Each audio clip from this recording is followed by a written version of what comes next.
but they are in jail, away from my mother, your husband, our families. 1994 crime bill, it did contribute to mass incarceration in our country. In the meantime, an awful lot of people were jailed for minor drug crimes after the Exactly right. Was it a mistake to support it? Let me just say it up front. Barack Obama was not a win for the culture. He was a setup. He didn't save us. He sedated all of us. He didn't fight for the people. He fronted for the elites. And the fact that people is still worshiping him like he is some type of untouchable icon tells us how deep the psychological manipulation really went. They branded him as hope. Hollywood turned him into a hero. And let's be honest, America got caught in the fantasy. But Black America, we treated him like he was the second coming to Jesus. Meanwhile, he picked Joe Biden for his vice president, the man that wrote the actual blueprint for mass incarceration. He bailed out the banks that stole millions of homes from working class families, and not just Black people, Latino, white, everybody. He pushed LGBT and gender ideology harder than he pushed marriage, fatherhood, or actual healing in any community. He didn't fix anything. He repackaged dysfunction in a tailored suit and sold it as progress. And quite frankly, I find him disgusting, and his wife too. If she's really his wife, I find her disgusting as well. These people never cared about the Black community. They never cared about America. They care about symbolism, celebrities, and stand in the elite's good graces. Obama didn't save us. He psychologically disarmed us, and he drove a wedge between Black and white Americans like we hadn't seen in decades. He didn't unite this country. He split it clean down the middle and weaponized identity to do it. So this episode is not just for Black people. It's for anyone who still believes the illusion, anyone who thinks race loyalty means silence, anyone who's been watching the country spiral and wondering why and how this happened. Because if you think Obama was a win for the people, you've been hypnotized. So today we're breaking the trends. We're pulling back the curtain on the branding, the policies, and the propaganda, and exposing how Obama became the most dangerous kind of puppet, one who looked like us, but never moved with us. I'm Carmen Jaycee, and I'm here to wake people up. Make sure you like this video so it gets around, because more people need to hear the truth. Let's get into it. They didn't pick him because he was special. They picked him because he was obedient. Barack Obama didn't arise from the streets of Chicago by shaking hands with everyday people and earning their trust. He was selected, protected, and strategically inserted into the political machine. And quite frankly, that's the part the Black community still don't want to admit.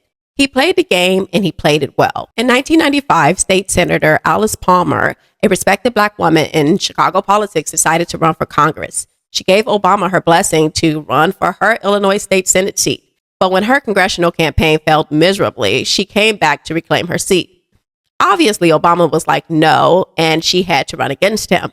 But he didn't just run against her.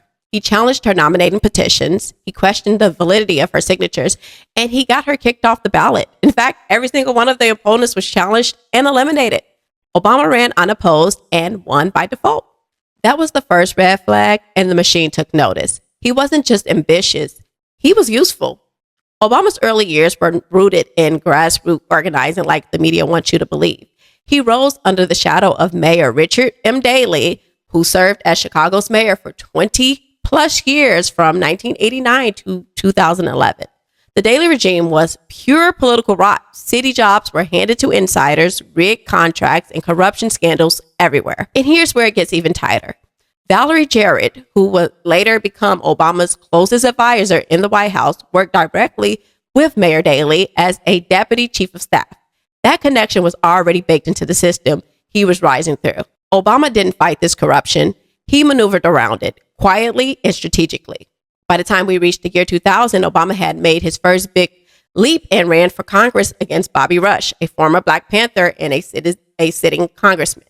He lost badly. That loss probably showed him that to win at the next level, you don't need ambition, you need real power and backing. And that's exactly what he started to build. One of his biggest political boosters was Emil Jones Jr., the Illinois Senate president. Jones mentored Obama, treated him like a political son, and most importantly, gave Obama credit for major legislative accomplishments by putting his name on key bills. That move helped create the illusion that Obama had a stacked legislative resume perfectly timed to run for U.S. Senate. And Jones didn't stop there. He cleared the runway for Obama's rise. Nobody in Chicago's political class seriously opposed Obama's Senate run because Emil Jones was behind him. And in return for all the political protection, Obama never once challenged the daily machine. He looked the other way as corruption ran rampant, as communities crumbled, and as crime exploded in Chicago's South and West Sides. He never addressed it, never exposed it, never acknowledged it, because that was the deal. But let's be clear. His run for U.S. Senate was literally just given to him, considering that Blair Hull, a wealthy Democrat and a major contender, collapsed after divorce documents revealed allegations of verbal and physical abuse, with reports saying that his ex requested a restraining order and accused him of threatening their child. That made his campaign completely fall apart. Then you have Jack Ryan, the Republican nominee and the former Goldman Sachs partner who was destroyed in June 2004 when sealed custody records were unsealed. Not suspiciously, of course, exposing alleged sex club behavior and pressure for public sex acts with his wife. The media frenzy forced him to drop out, and just like that, the path cleared and Obama walked straight through to become the next U.S. Senator. Behind the scenes, David Axelrod was the one crafting the image, a former political reporter turned media consultant for Chicago's elite. Axelrod had been a mouthpiece for the Daily Machine and now was building Obama into a brand, not a senator, but a president in waiting. After winning the Senate, Obama didn't waste time. He hired Peter Rouse, one of the most seasoned DC insiders, and immediately began building a national campaign operation. He was backed by all the political elites: Goldman Sachs, JP Morgan, Citibank, Chase, Google, Facebook, Microsoft, insiders like David Geffen, Oprah, and George Soros. From Silicon Valley to Hollywood, they were all on board. Just think, he was very close with Rahm Emanuel, who later became the mayor of Chicago, replacing Mayor Daley. Very close with Hollywood insider Ari Emanuel, Rahm's brother, one of the most powerful agents in entertainment. And he was also backed by Zeke Emanuel, the third brother, who helped author his healthcare legislation. Interesting. You know, nothing says grassroots like being besties with one of the most connected brothers in politics, medicine, and Hollywood. Meanwhile, the media sold him as a grassroots miracle. Sure, Obama collected more small donations than anyone at that time, but he collected even more money from Wall Street bundlers, big tech donors, and corporate elites.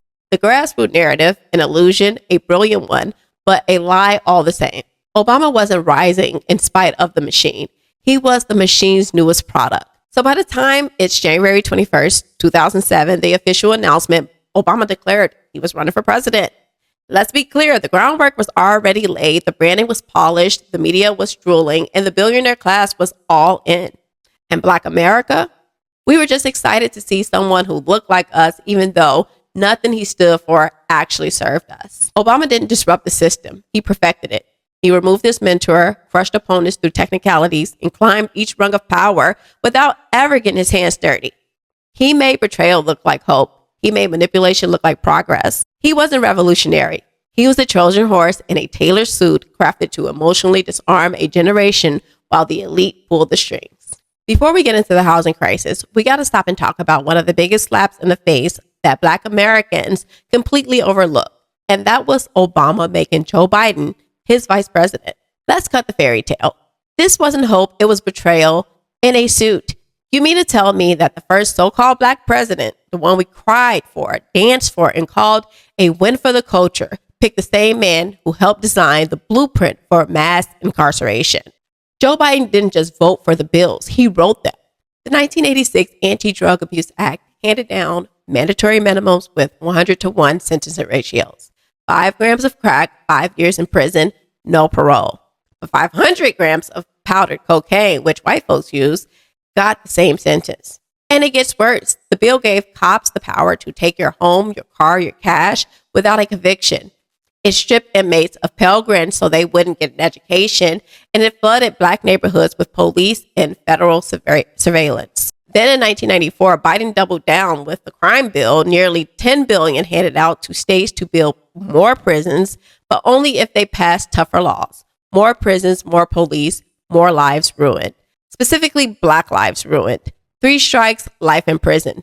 Juveniles being charged as adults, gang enhancements, surveillance in schools and housing complexes, and once again, no college access behind bars, no education, just cages.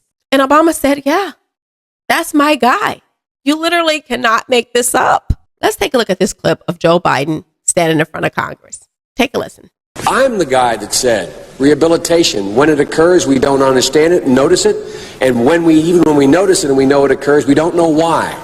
So you cannot make rehabilitation a condition for release. That's why in our system, there's the federal system, you serve 85% of your time. I remember when it was going on, when I was making these arguments in the late 70s, they used to call Biden's same time for the same crime provision. It's a shame, but we don't know how to rehabilitate. But there is a consensus, and I will cease. A, we must make the streets safer. I don't care why someone is a malfactor in society. I don't care why someone is antisocial. I don't care why they become a sociopath. We have an obligation to cordon them off from the rest of society, try to help them, try to change their behavior. That's why we do in this bill. We have drug treatment and we have other treatments to try to deal with it. But they are in jail, away from my mother, your husband, our families. Now let's take and listen to a more older Joe Biden singing a very different song. What I was against was giving states more money for prison systems that they could build, state prison systems. And you have 93 out of every 100 people in jail now is in a state prison, not in a federal prison, because they built more prisons. I also wrote into that bill a thing called drug courts. I don't believe anybody should be going to jail for drug use. They should be going into mandatory rehabilitation. We should be building rehab centers to have these people housed. We should we should decriminalize marijuana, wipe out the record so you can actually say in honesty, you ever been arrested for anything? You can say no, because we're going to pass a law saying there is no background that you have to reveal relative to the use of marijuana. And so there's a lot of things, but in addition to that, we got to change the system. I joined with a group of people in the House to provide for changing the system from punishment to rehabilitation. Along with a guy named Arlen Specter, who you may remember, I wrote the Second Chance Act. But in the meantime, an awful lot of people were jailed for minor drug crimes after the Exactly right. Was it a mistake to support it? Yes, it was. But here's where the mistake came. The mistake came in terms of what the states did locally. What we did federally, we said it was, and you remember, George, it was all about the same time for the same crime. And let me just say this before anybody tries to twist it.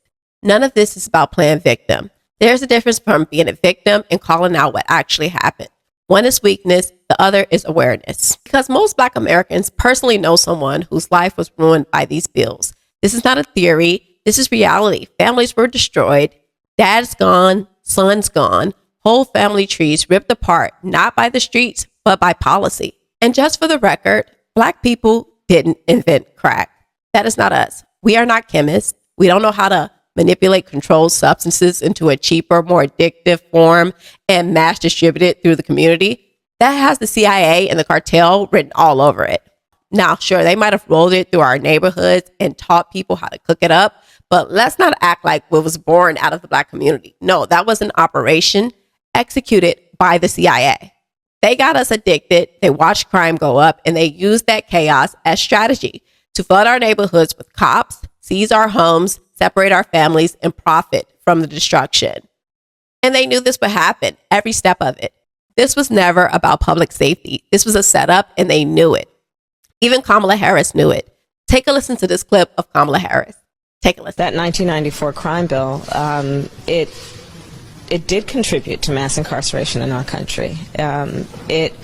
It encouraged and was the first time that we had a federal three strikes law. It funded the building of more prisons in the states. So now the same people who helped create the problem are suddenly saying, yeah, maybe we overdid it. You think?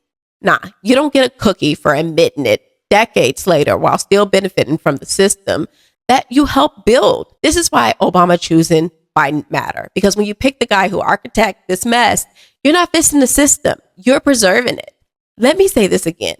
Obama picking Biden wasn't a mistake. It was a message that representation doesn't mean liberation, a message that they will give you a black face to keep you emotionally loyal while handing the real power right back to the same man who helped destroy your community from the inside out.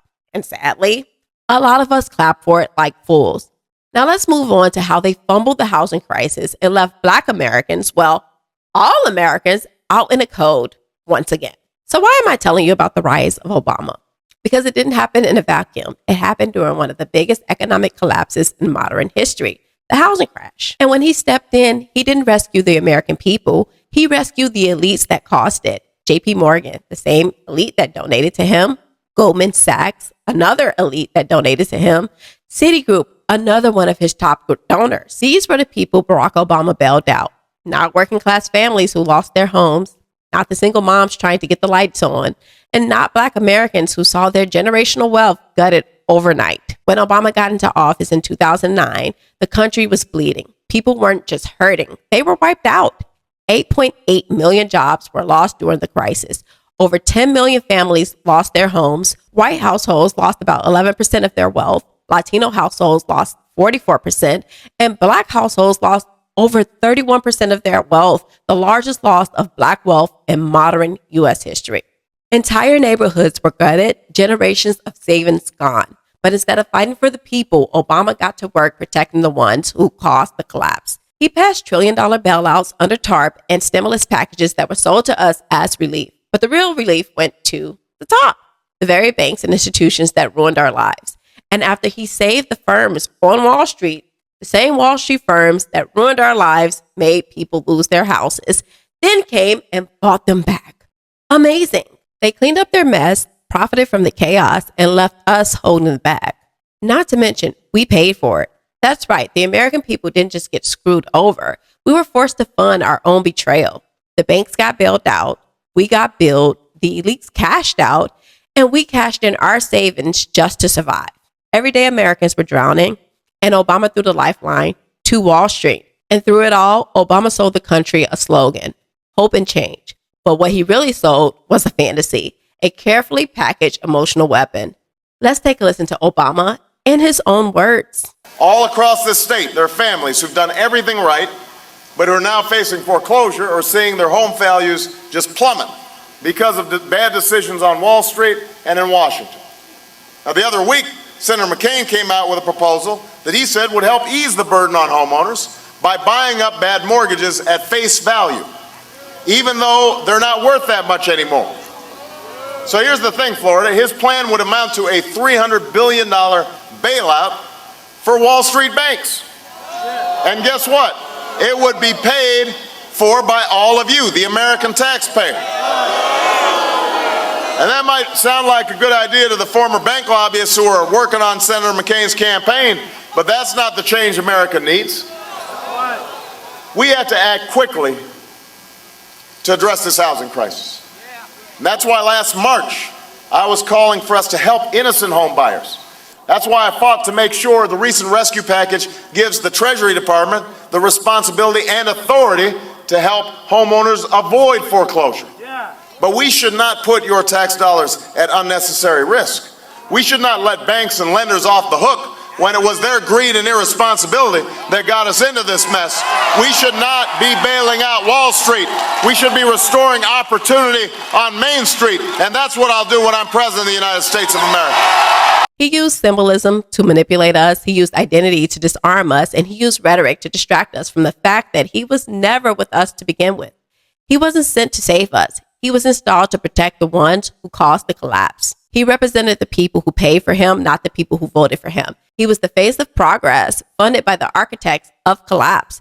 And the ones who suffered the most?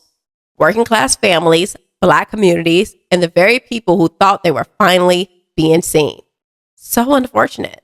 So the housing crisis was only the beginning because, boy, when I tell you Barack and Michelle Obama are a piece of work, I am not kidding. They are a piece of work. They didn't just sell us hope, they sold us a whole identity crisis. While Americans were losing their homes and jobs, the Obamas was out here making history, all right? Just not the kind of history we needed. Because instead of fixing what was already broken, they helped break what was still intact. Gender, identity, and basic common sense. Michelle was supposed to be fighting for childhood obesity, and Barack was supposed to be fixing the economy. But somehow we ended up with drag queens in classrooms, rainbow flags on embassies, and kids being taught that gender is a choice. Let me put it to you like this. Obama didn't just support the LGBT movement. He elevated above everything else. He gave it legal protection, government funding, corporate backing, and cultural priority. And it wasn't just the White House. Facebook backed Obama, Google backed Obama, and Hollywood most definitely backed Obama. And what do they all have in common? They control the platforms that shape culture, promote trends, and silence resistance. So when Obama pushed gender ideology, big tech and Hollywood amplified it, wrapped it in glitter, and piped it straight into every screen in America. And this happened all simultaneously. While Obama was pushing laws, Hollywood was pushing confusion. You had the rise of Young Money around this time when Nicki Minaj became very popular, pushed by Lil Wayne, who openly admitted that he built her to be a Barbie, which basically manufactured behavior packaged as progress. She pretended to be bisexual. I don't know if she was, maybe she wasn't.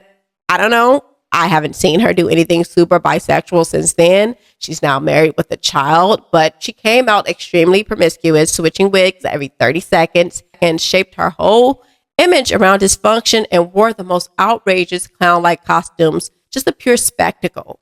She didn't push music, she pushed confusion. And she was also one of the first mainstream artists to push a male alter ego, Roman Zelensky, a flamboyant, violent gay male spirit who lives inside of her. Let that sink in. She didn't just create a character. She claimed a man lived inside of her. And even Beyonce around that time had created Sasha Fierce, an alter ego that supposedly made her bolder and more aggressive. But Nicki's alter ego was male, which was telling. But none of this was about music. This was all psychological warfare. The wigs, the surgeries, the alter egos, the cartoon body, it blurred the lines between real women and performance. So now men can slap on a wig and get celebrated as a bad bitch. And this whole shift, it didn't come out of nowhere. It was backed by policy, by law, and by design. Here's some of what Obama did to lay the foundation for all of this. In 2010, he repealed Don't Ask, Don't Tell. In 2012, he added gender identity to the Civil Rights Protection Title VII. In 2014, he signed an executive order protecting LGBTQ federal workers. And in 2016, he issued trans bathroom directive to public schools. Amazing. And what did all this do?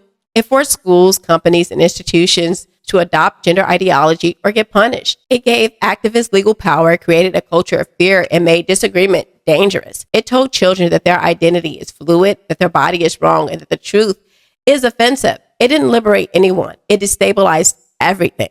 And Michelle Obama played a major role in this too. Don't think she's innocent, because if you pay attention, they at least always like to target women and children. Just like Oprah and her School for Girls in South Africa, Michelle had Let Girls Learn. And let's be honest, there's some serious stuff going on with Oprah's school. Can we admit that? They always package it like it's about empowering girls, but behind the scenes, it's something else. Because the goal isn't to build strong women, it's to emotionally shape young girls before they can think for themselves. You don't see them pushing let boys lead. You don't see elite funded schools for young men because they're not trying to raise strong men. They're trying to confuse young women. And they know that girls are more emotionally attuned than boys. When they tap into their feelings, they'll make decisions based off emotion and not logic. Boys typically lean towards logic. Girls are easier to manipulate emotionally, and the system knows that. So they don't waste time. They start young, they target emotion, they program confusion before common sense ever has a chance. Trust me, this was never about LGBTQ rights. The elites don't care about anybody, so they definitely don't care about LGBTQ community. But LGBTQ serves as a gateway because there's a straight line from LGBTQ to transhumanism. This wasn't about gender freedom. It was a prep course for transhumanism. If they can convince you that your body isn't sacred, if they can convince you that you weren't born right, then they can come back around and tell you to put a chip in your brain or merge with AI or upload your consciousness to some cloud server. And you'll be already programmed to say yes because they spent years telling you that you can be something you're not, that you can be whatever you imagine, even if it's biologically impossible. It is not liberation. It is submission. So when you see kids who can't define what a woman is, just remember the pipeline didn't start with TikTok. It started with the Obamas.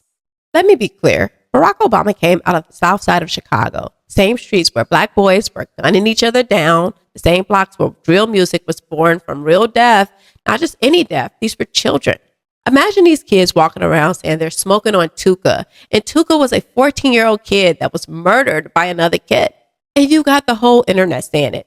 It is disgusting. And yet nothing, not a word, not a press conference, not a plan, just silence from the Obamas. Michelle too. She's actually from Chicago.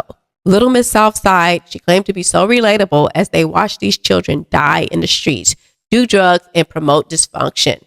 Literally, the city that made them both became a war zone, and they didn't care. They cared about branding, hope, and change for these major corporations. But there was no hope for the American people, and there was definitely no hope for Black Americans because Obama didn't give a damn about Chicago. He didn't give a damn about Americans. He cared about his own agenda. He didn't care that they renamed Chicago Chirac. He was too busy dropping bombs in the actual Iraq. Let's take a listen to this clip of him saying exactly that. Take a listen. Today I authorized 2 operations in Iraq. Targeted airstrikes to protect our American personnel and a humanitarian effort to help save thousands of Iraqi civilians who are trapped on a mountain without food and water and facing almost certain death. So let me get this straight. As these kids were watching their friends die in America and turn trauma into soundtracks, Obama was focusing on dropping bombs. We have to understand what really happened in Chicago and why this is continuing to happen. Drill music exploded in 2011, and by 2012, Chief Keef was everywhere. Violence became a vibe, death got turned into content, and Obama, he never acknowledged it. Why is that?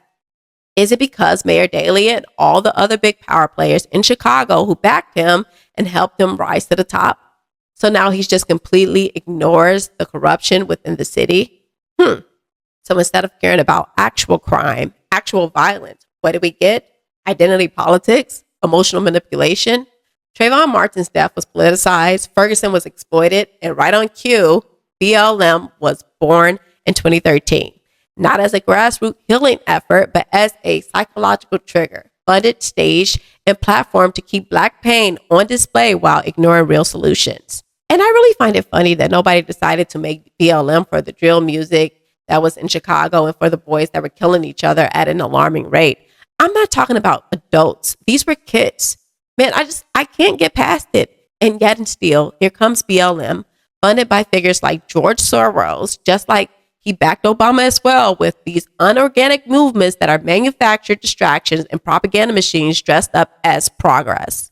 And here's what people don't want to admit. The country wasn't even thinking about racism like that until Obama came around. He backed these Marxist organizations, pushed racially divisive narratives, and used the media to traumatize the Black community into believing we were under constant attack. He made it look like the police was just hunting us down, when in reality, they were carefully choosing which cases to air, which cases to loop, and how to frame the story, all to emotionally manipulate Black people into feeling oppressed again. And it worked, because instead of fighting for solutions, we were too busy fighting shadows. And all while we were fighting shadows, we were praising him, not realizing he was selling us up a freaking river.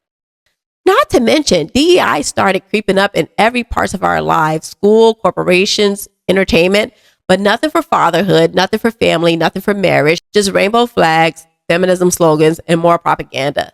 And speaking of propaganda, let's not forget in 2012, Obama signed the Smith-Mundt Modernization Act, which made it legal for the U.S. government to run propaganda campaigns on its own citizens.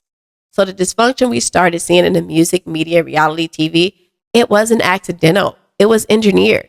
Love and Hip Hop launched in 2011. By 2012, the Atlanta version had exploded, and suddenly reality TV made cheating, fighting, and emotional dysfunction look normal. And where were the Obamas? They were silent. They promoted these platforms, sat down with Oprah, did magazine covers, while the community drowned in garbage culture. At the same time, we saw the feminization of men in real time, skinny jeans, painted nails, rappers wearing dresses.